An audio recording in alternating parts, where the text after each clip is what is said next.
A few months ago, the Church Arcade opened up just outside of Pittsburgh, converting an old church into a two-story arcade. And this weekend, April 10th through 12th, they're throwing craft beer and tournaments into the mix for Pinbrew, which is exactly what it sounds like, a pinball and beer festival.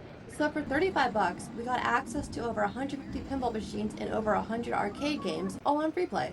The church architecture and arcade consoles fit together surprisingly well, and they even put seated machines in the confessional. Side note, I'm super impressed with their cable management. There are over a dozen tournaments throughout the weekend with some really cool looking trophies. The two particular tournaments worth mentioning are the King Kong and Beetlejuice challenges to benefit Children's Hospital. We're doing a charity tournament here at Pinbrew. For $2 a game, you get an opportunity to play King Kong on the new Beetlejuice pinball. Come on over and check it out. So here's King Kong. It's based on classic movie-based oriented playfield. You know, there's a lot of objectives, a lot of targets, but it's a real fun pinball table. And last but not least, Beetlejuice. Beetlejuice. It's all based on the original movie. Everything you see on the playfield is based off of that movie, such as the Inferno room, the living room, the sign, the snake. It's all there. But out of it, you can play a charity game, $2, and help out the kids from Children's Hospital.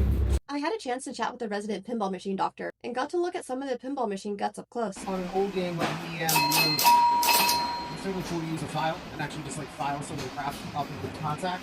And the newer games, by newer, I mean like as old as I am. Anything from like 77, all the switches are gold plated, so you can't use a file, you gotta use like a little bit of cleaning and like a business card or something, and that's about it. My favorite games were Jambo Safari and Domino's Pinball. And yes, it is Domino the pizza chain. They made a pinball machine for some reason. And then my least favorite was this Family Guy machine, simply because I was bad at it. This one's rigged!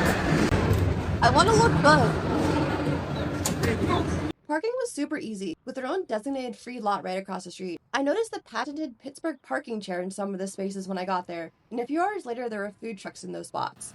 Never change, Pittsburgh. Never change.